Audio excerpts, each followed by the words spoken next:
vision received was that of blood cells, traveling throughout the body, supplying the much-needed oxygen and other nutrients to the differing members of the body to fulfill their purpose.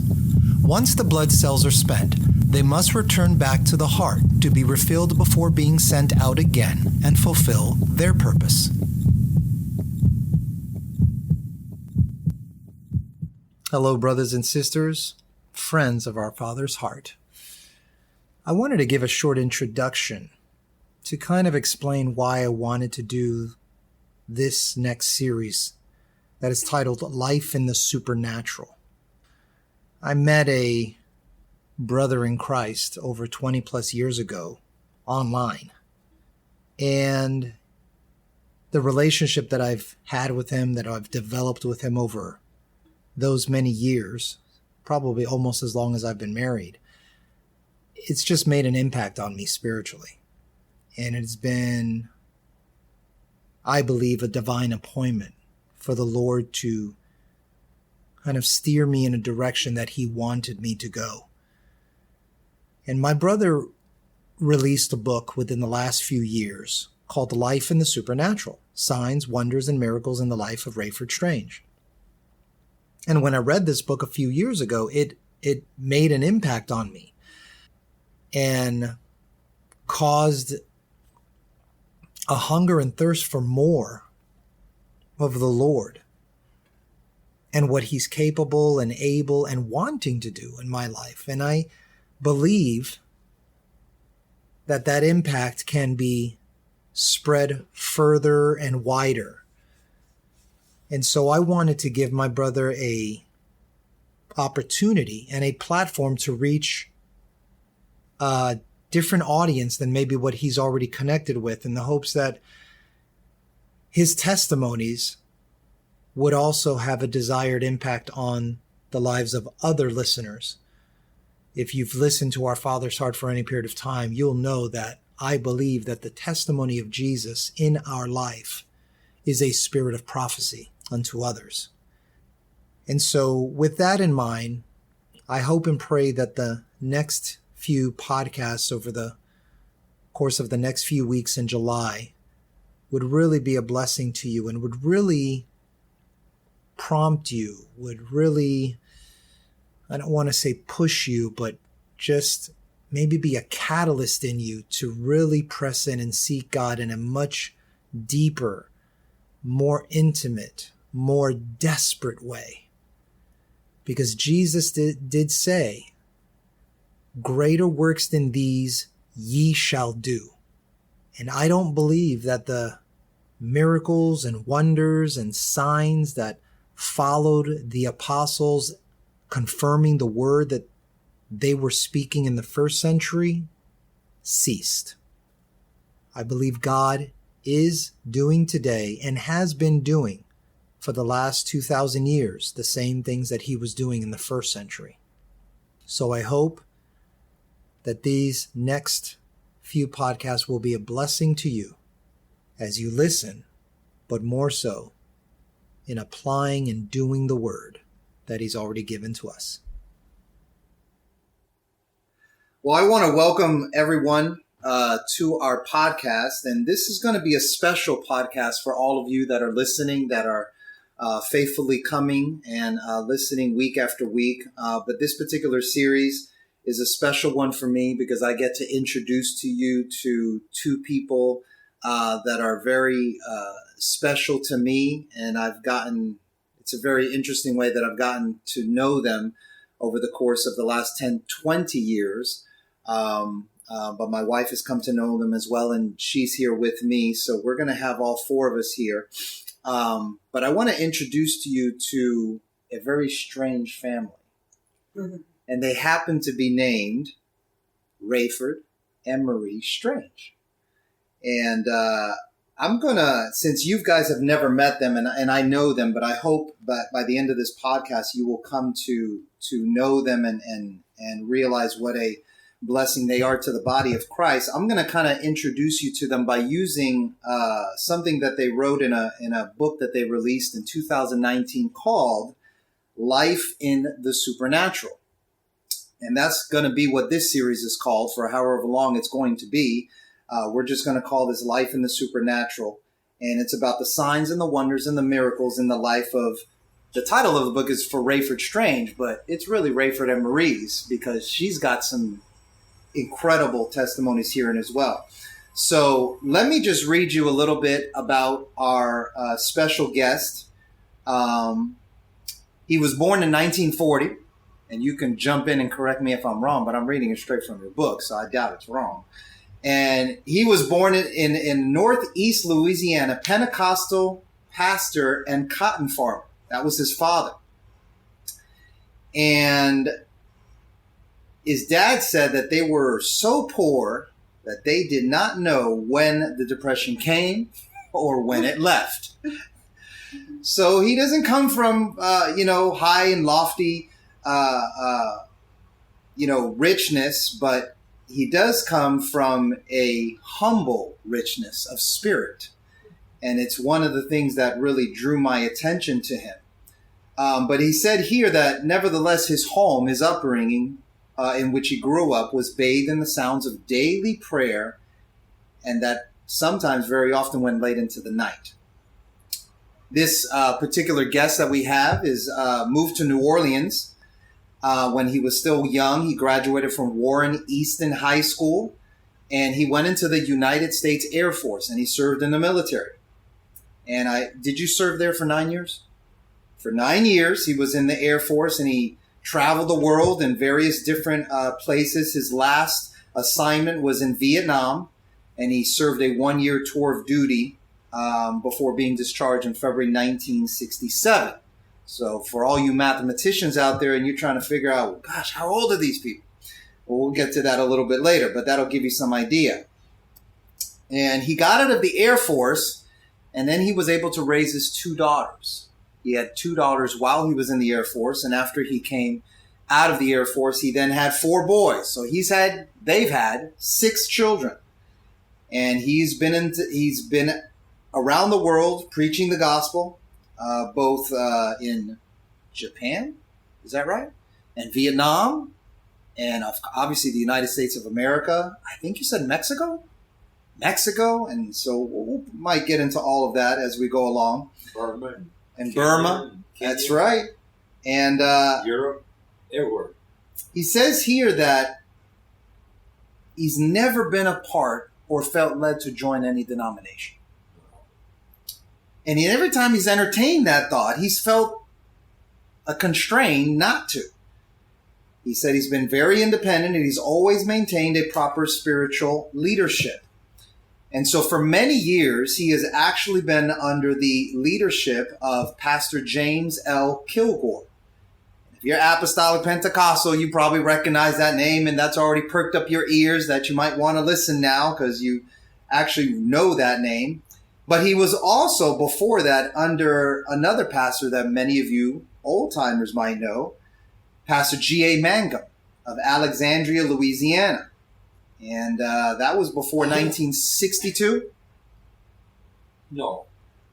I went there in 1962. Ah, okay. So in 1962, his pastor was G.A. Mangum. And now this particular guest right here, Elder Rayford Strange and his wife Marie, he's done tent, what do they call them? Tent camp? Not tent meetings. Tent revivals, which, for my generation, I'm Generation X, just doesn't know anything about no tent revivals. We've probably heard of them, but never really experienced them. In churches, in tents, in homes, in auditoriums, and even on the streets and all across the world, it has been his desire to lead any soul that he could to the bleeding side of the cross, as he says, and get people healed, to see them prospered by the power of the gospel of Jesus Christ. And so he says at the end, Jesus Christ, in big caps, makes you whole. So with that introduction, I want to introduce you to Elder Rayford Strange and his wife, Sister Marie. Welcome. Do you guys have anything to say or share in your little introduction that I might have missed? That was a very kind introduction. Thank you. All right. So as I thought about doing this podcast, I wanted to use your book that you wrote called Life in the Supernatural to kind of share with you and introduce you to others. And as I went through the book, there were certain things that jumped out at me. It's sort of like when you read the scriptures and you read this whole chapter, but there's just like one verse that jumps out at you. And so when I was reading your book, these things jumped out at me, and I'm using them as kind of springboards to jump into our conversation. But the first thing I want to say about this book is that it's not like a regular book. If I had any aught with this book, it would be this, and this is what I want to share with you. It should have been a devotional. You know how they make devotionals where you kind of just read and meditate on that one verse for the day? Because I can go through all of these 46 different testimonies in this book, and there's one missing, which we might get to later, or 47th that I found out as we have been meeting with you for 24 hours. To me, it would have been, and I advise this to all those that will buy this book and read it for themselves, that you read it like a devotional, because there's so much meat, there's so much power in each testimony that I feel like if you just read it once in the morning, just one testimony, and just meditate on that impact for the whole day before you go to the next one, I think you might get a lot more out of it. So that's just a suggestion. But as I read your book and as I get into it, Rayford, you speak about your pastor, James Kilgore. And it was an acknowledgement that you had in the front of your book. And I want to give you the opportunity to share with us the impact that this pastor had on your life. He urged you actually to write this book that I'm holding in my hand. And you recorded his encouragement days before his actual going on to be with the Lord. I don't even like to say death. He went on to be with the Lord. So I just want to give you that opportunity because I know that you love the man very much. Oh, there's no words to tell you how much I love Pastor Kilgore, and I get emotional every time I think about him. Mm-hmm. Precious man. So much love, so much humility. Gene Urshan, whose husband was the general superintendent of the United Pentecostal Church, said of Brother James Kilgore that he is more like Jesus than anyone that she had ever met. Mm-hmm. I agree with that. Brother Kilgore was so humble, so sweet, so kind. He never condemned anybody. Mm-hmm. He just loved everybody. And when I think of him, I think of the most loving, kind man that I've ever known. But when he preached, it was never an arrogant kind of sermon, always filled with so much humility.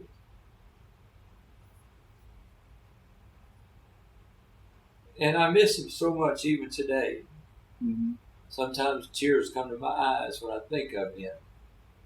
He has such a deep impact on my life and my faith as well. And I was established before I ever started going to church there Mm-hmm. in the apostolic doctrine. But he gave me some understanding about what it meant to love.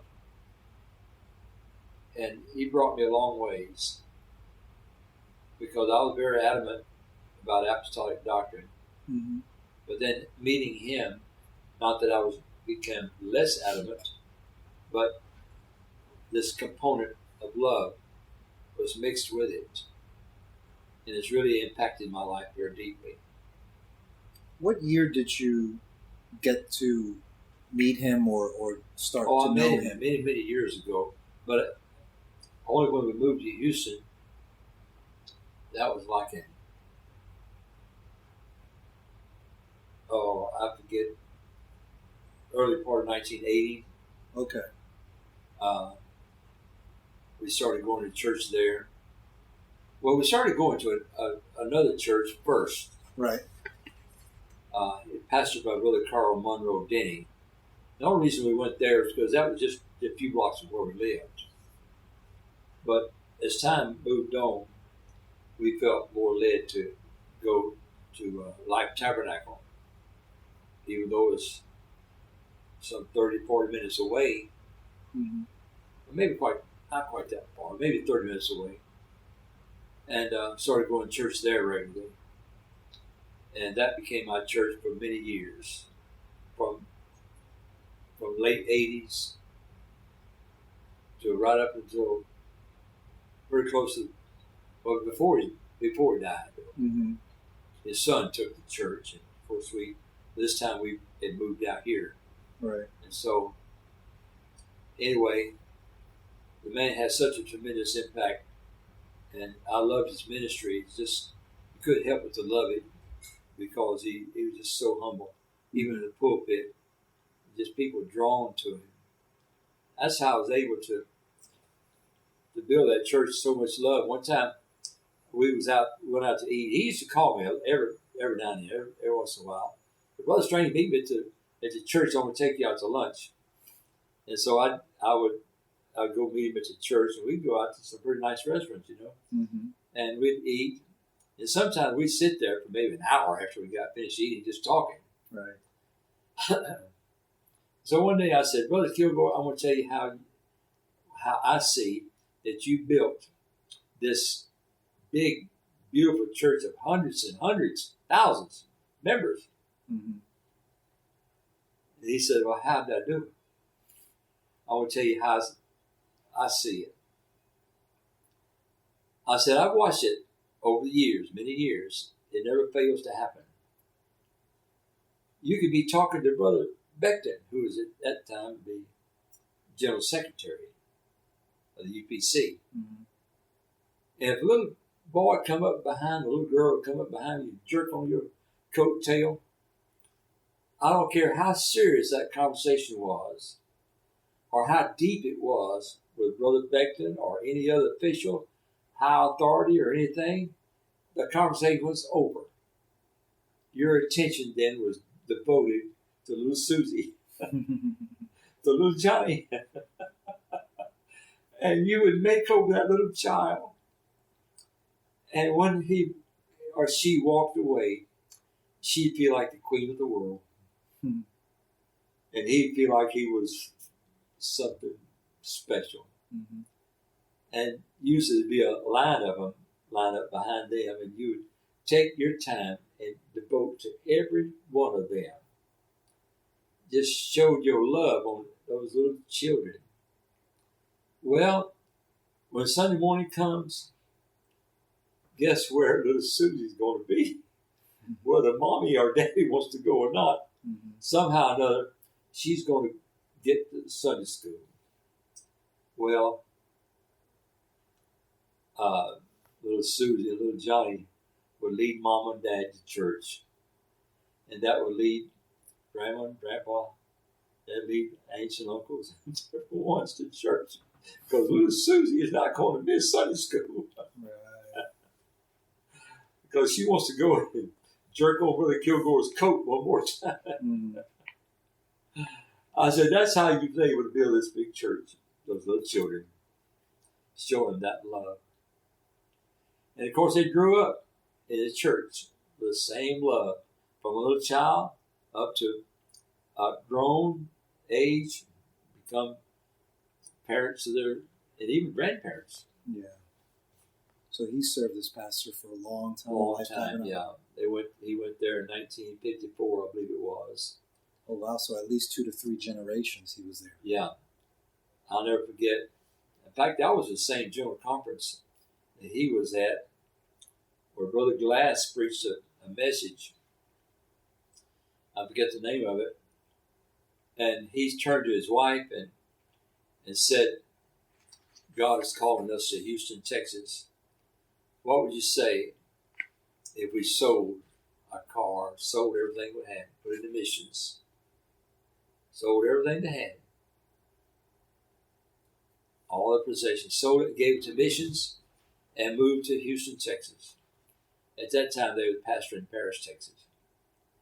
So they come to Houston with nothing, sold everything they had, gave it to missions, and they come to Houston for nothing, with nothing. And And so that was the beginning of that. They were there a long time until he finally turned the church over to his son, Jimbo Kilgore. Mm-hmm. Well, of course, about that time, just before that time, I had already moved out here. Right. Did you serve with him in that church, or were you just? I was his elder. Oh, okay. And I was also a Sunday school teacher, and also I had in charge of the young married class. Oh, okay. And also I was at crises, in the crisis department. Everybody had a crisis Mm-hmm. in their family or personal. I was the one that Brother Kilgore sent them to. Sister Marie, do you remember being part of the Life Tabernacle? Well, sure. I was a Sunday school teacher. Oh, okay. Children's so you were church serving there teacher. too? Yeah, I taught children's church and Sunday school. Oh, okay. It's a funny thing I'll tell you about her. Uh-huh. Some of those kids, when it comes time to be promoted Mm-hmm. to the next class, they don't want to go. They didn't want to leave. Oh, my. They'd cry and You were a beg. favorite and teacher. The parents would come. You can't. They want to stay here. Yeah, you don't promote them. They want to stay there as Sister Strange class. Yeah, I'd take all my class to another room because it was bigger. right. And by the time it was over, you wouldn't believe how many parents were sitting up there. They wanted to hear too. What age group were you teaching? From first grade to 12th grade. Oh, all the way through? Okay. I had them So all they had through. you bouncing around from Yeah. different age groups? Yeah. Okay. But when they went to another age group and you were staying in the younger age group, they were upset. Yeah, they were Yeah. pretty upset. No, the They didn't little wanna fellas, get- they didn't want to get promoted. They didn't want to get promoted at all. But you had to see them off because they have to grow up. Yeah, They had that's to right. mature. One of the reasons that you wrote in this book, for the purpose of this book, is you wrote, you have a strong desire to see the growth of faith among all who may be in need of miracles of deliverance, healing, finances, or any other difficult circumstances, that without a divine miracle, the situation would be hopeless. Yeah. Can you expound upon that, about the reasons for this book? Well, yeah, because, for instance, in the area of finances, Mm-hmm. when I retired, I counted on so much money coming in every month.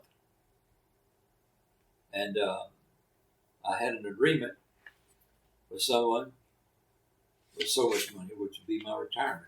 Mm-hmm. Well, it didn't work out. And I was left just without enough money to pay my bills. Yeah. Because that was pretty substantial. And I prayed, didn't know what to do, didn't know what to say. Or nothing I could do, or nothing I could say. They're gone, Mm-hmm. vanished away. And I was really in need of some money. I went to the mailbox, and it was a letter there from somebody I didn't even know.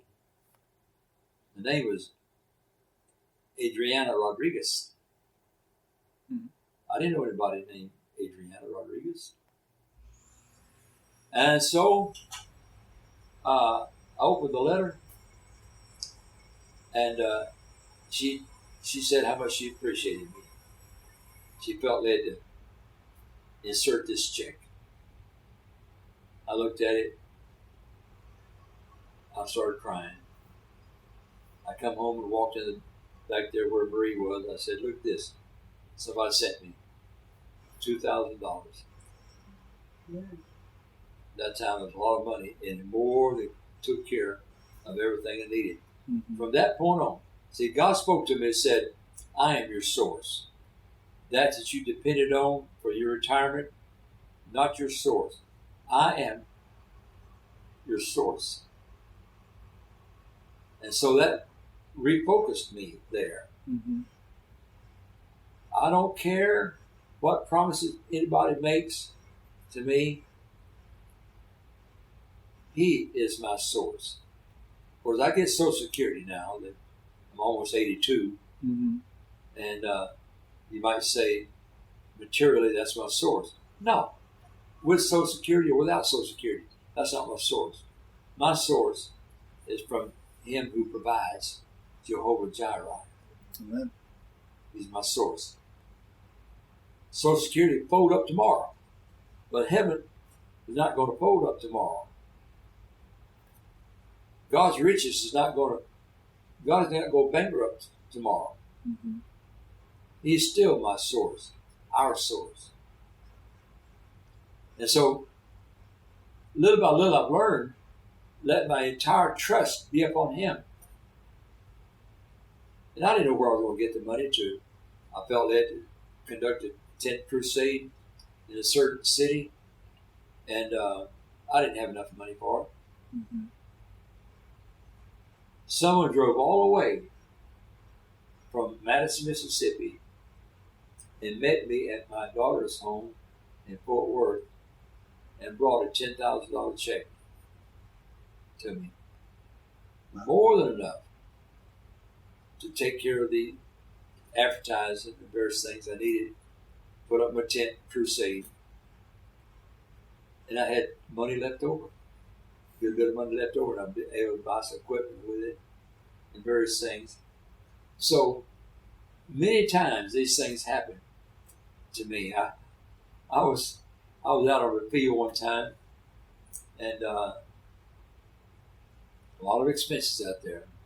Had a crew that went with me, played music, and put up the tent, drove the truck, various things, and of course it's paying them and renting auditoriums, various things, a lot of expenses.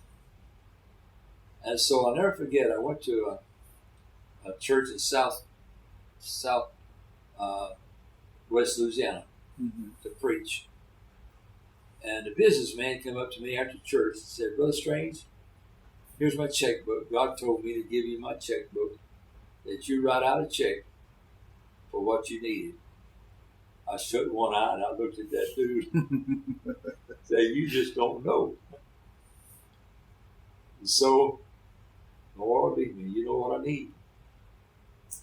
I wrote 1, 0, 0, and 0, and another 0. I handed it to him. He swallowed real hard and said, "That, praise God, that's exactly what I thought it was going to be." He signed it. I was going to come home the next morning, but instead I stayed there and went straight to his bank. And it was a good check. Was that 4 zeros? Yeah, 4 zeros. Wow. Another 10,000. So I was able to pay my bills, catch up on my bill. Yeah.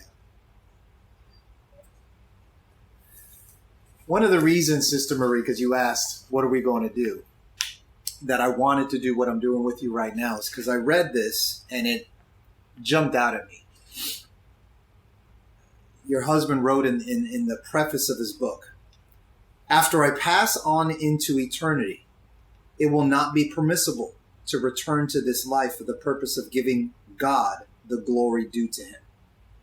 It is my earnest hope and sincere desire that these true stories will inspire all who read them to trust Him more than ever."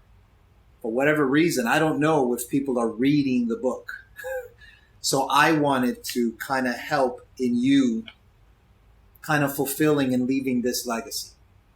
Because I think that your life, as I've come to know it over the years, is a tremendous legacy that I don't want to go into the annals of time being unremembered. I want it to be remembered. I feel that it could be in the Hebrews chapter 11 Hall of Faith, as an excerpt or an addendum to that. You spoke here, and this is what I want to give you the opportunity, because you said your pastor was Pastor Kilgore and Pastor Mangum, and I know you know many other names. But you said here, "It has been my highest honor to have the opportunity it's been my highest honor to have been in the company with some of the greatest men, to have walked upon the earth since the days of the apostles, and to have been instructed by them. Could you touch upon that and tell us people that you have been under and things that you have learned? I'll probably bring some others up later, but I just want to give you the opportunity to just talk about that comment that you made. Well, of course, I received the baptism of the Holy Ghost in 1947, and the evangelist was W. Gammon, Earl Gammon. Mm-hmm. I learned a lot from him in regards to faith. But the man that baptized me was George L. Glass. That name is well known. Mm-hmm. And I'd listened to his preaching. He has such great wisdom in so many areas.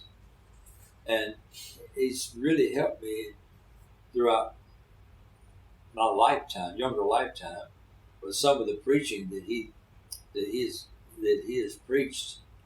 And if you haven't heard him preach, I would recommend anybody to search out his preaching. You might be able to find some on YouTube. Mention his name again? George L. Glass. George L. Glass. Okay. Just want to make sure everybody hears it on the podcast. And as a matter of fact, I'll give you a copy of a DVD.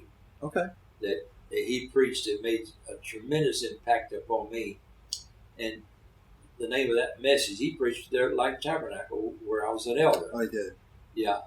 And he preached a message entitled, God Gives Every Man an Equal Chance. That message would grab you. Mm-hmm.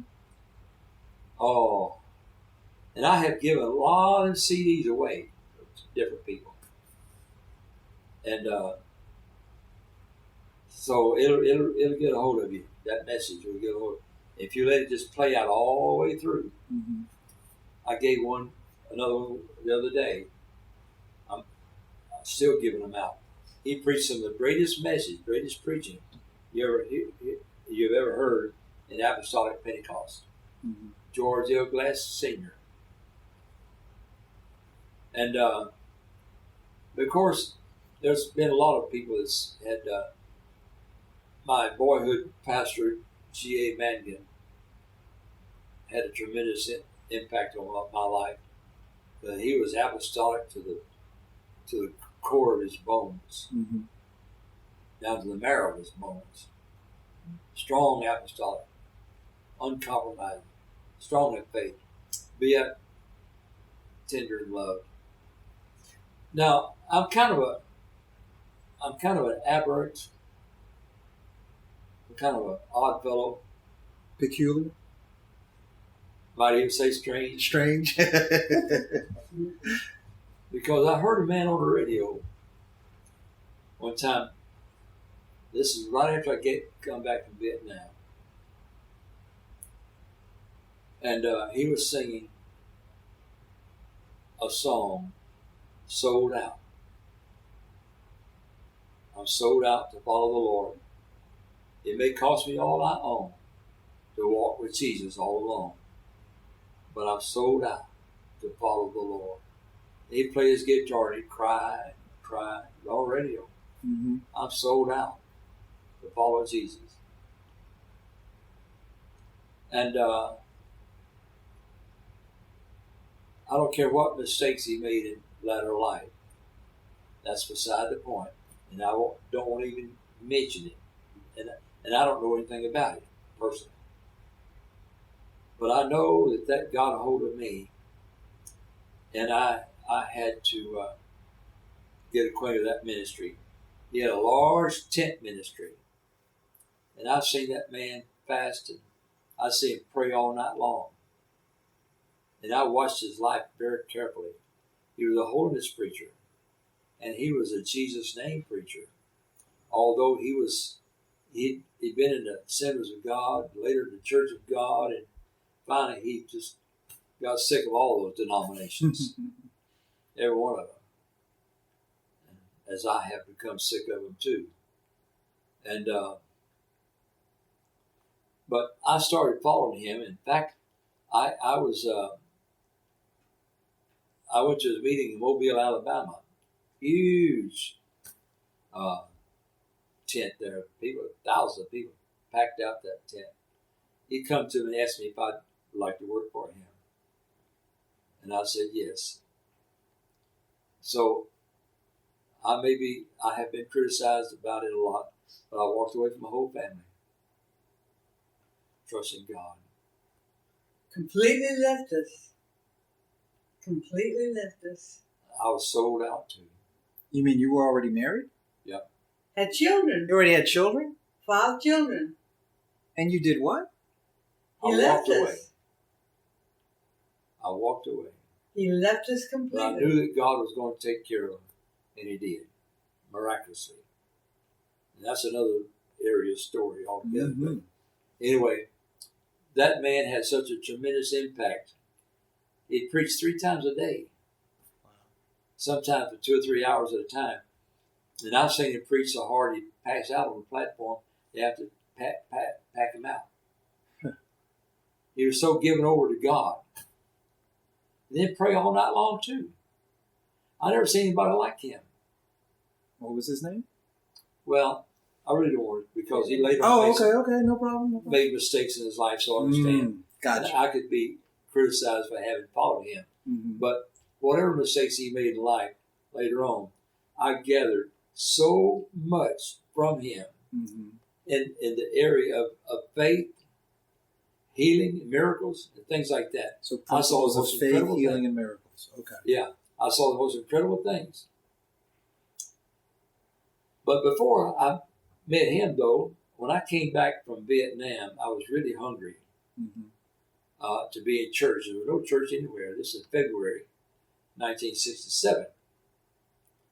But I heard about a midwinter camp meeting going on in Miracle Valley, Arizona. I said, I want to go to that camp meeting. Now, I had enough money to put down payment on a house. It was in the checkbook.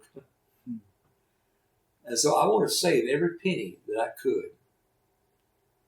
I had determined to hitchhike all the way from New Orleans, where my parents was, to Miracle Valley, Arizona. Save that every dollar, every penny, because I wanted to have something to put in the offering too. Mm. And so my parents heard about it. She said, "Oh no, you buy a bus ticket. You're not going to hitchhike all the way out of there." So to make them happy, I just bought a ticket to Baton Rouge. At least they could see me get on the bus. When I got to Baton Rouge, I got out on a highway and started hitchhiking. So hungry for God. Mm. So hungry. And I want to tell people something. If you're not hungry for God, don't expect to get anything. Don't expect to get anything.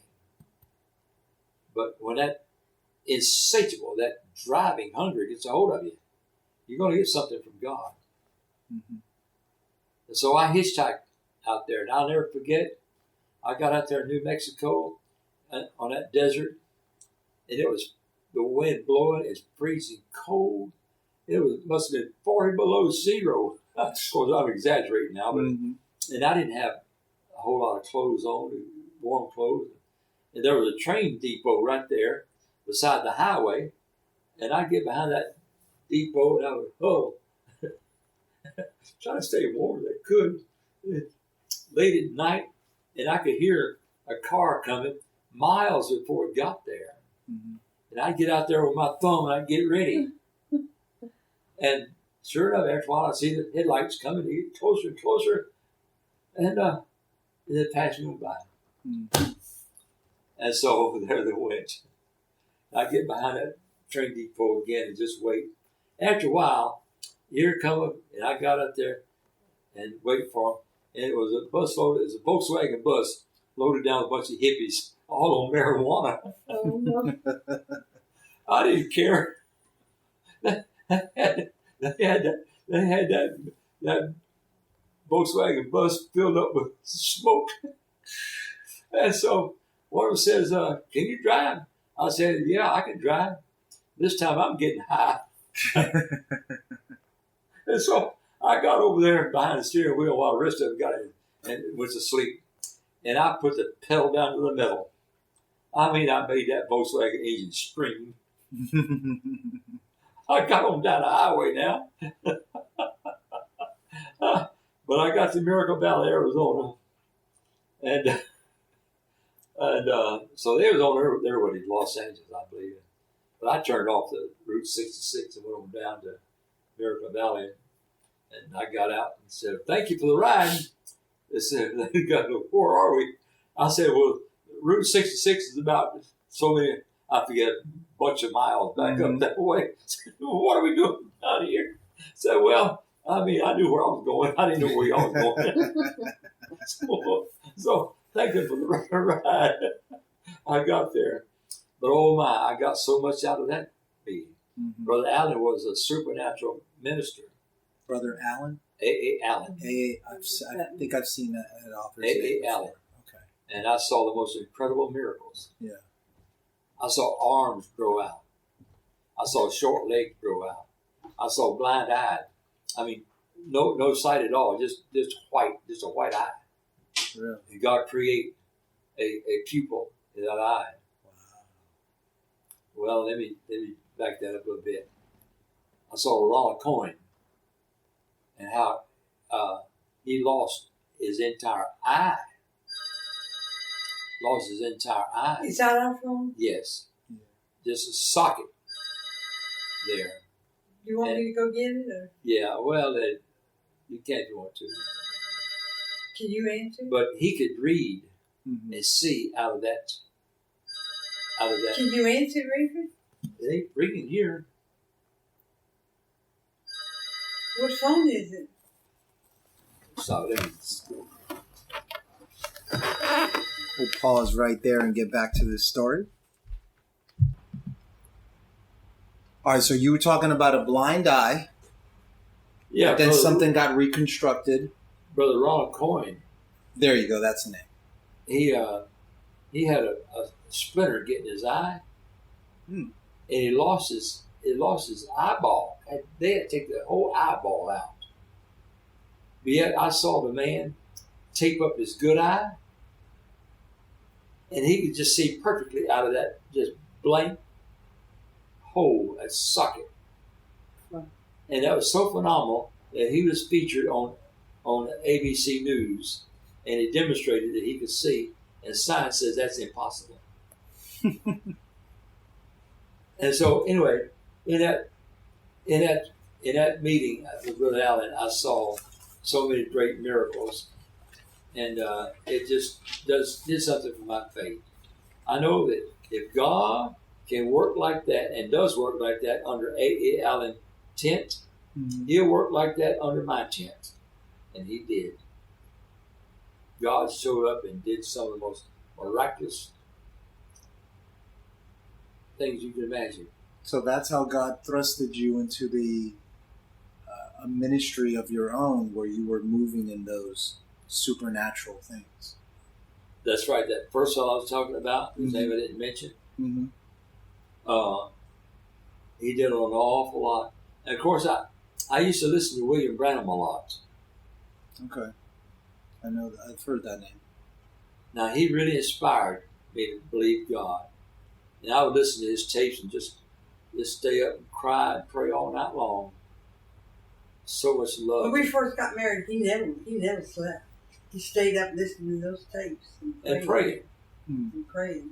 And then he'd get up and go to work.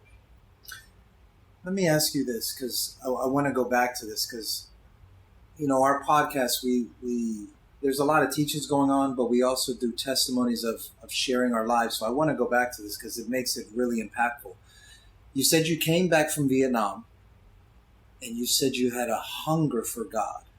Oh, my. That led you to actually leave your wife and your kids and all of that stuff. So my question is, what caused you? What was going on in your life that just caused you to hunger in an insatiable way? That had to be a sovereign work of God in my own heart. So God just something birthed it in completely apart from me. Right. But now, that wasn't, when I went to Miracle Valley, Arizona, that wasn't the time I left the family. That was later when I got acquainted with this other minister. Okay. And I left my family. But this time I got out to Miracle Valley, Arizona, and I got to started giving offerings, and until finally I gave away all the money I had for my down payment on my home. And yet you've owned multiple homes in your life. Yeah. Yeah. So, Sister Marie, how was it for you when he just left? Pursuing after God? It was hard. I had. Were you in agreement with it? 5 children. But were you like in agreement with it in the moment? Or you were like, are you sure about this, Rayford? I never tried to stop him, did I, Rayford? No. I she never tried to stop him. But she was hesitant about all that, you know. Okay, so you were. I mean, I'm thinking this is because this is troubled. real life. This is. I was troubled. Okay. What am I going to do? Yeah, I was troubled. So, you know. But I didn't try to stop him. When I left, then I'd come home whenever I could. Mm-hmm. And I'll never forget one time I come home and she was crying. She'd gone to work at a restaurant or something or other, and she had a girl that would babysit the children while she was working. And she told me about some man was really in pursuit of her. Mm-hmm. And just won't leave me alone. And so I said, well, honey, you won't have to worry about him no more. This is like Friday night or Saturday, something like that. I said, he'd be dead before Monday morning. She went to work Monday evening, mm-hmm. and the word got to her that he was killed in a car accident. Wow. You won't have to worry about him no more. He'll be dead Monday morning. Or he'll be dead Monday. Do you know why you said that? No, it just came out. Came out. But the man wouldn't leave me alone. He wanted me to commit adultery. He wouldn't leave me alone. He promised me all kinds of stuff. That's like a 21st century story of Abraham lying to the Pharaoh about his wife and only saying, well, she's like my sister. She's my sister. But yet she was actually his wife, and God intervening and giving, him a dream and saying, what are you doing with this man's wife? Yeah. And so God intervened and took care of the situation. Wow. Yeah. So I began to learn a whole lot about the spoken word ministry. I learned a lot about that from Brother Branham. Okay. And so there's power in creation in your word. That's why God told me a long time ago, watch your words. You be careful with your words. You don't speak foolishly and carry on like that. I see preachers get together and they joke and carry on and all that stuff all the time. They're polluting the word. And so God told me a long time ago, said, you be careful with your words. And I mean, he was really serious. Mm-hmm. And so one day, our little grandson, Matthew, was here, and his dad and I were going to go to town. We was in the truck, and he was going to follow us to town with his little bicycle. And so he was following us on down the road there, and we just let him go, thinking he'd stop and go back any moment. But he didn't. He was determined to catch up and keep up with us, going to town on his bicycle, following us. Finally, I got out and said, Matthew, lay your bicycle over there, and we'll get it when you come back. No, grandfather, no, the bears would get my bicycle. I said, Matthew, the bears won't get your bicycle.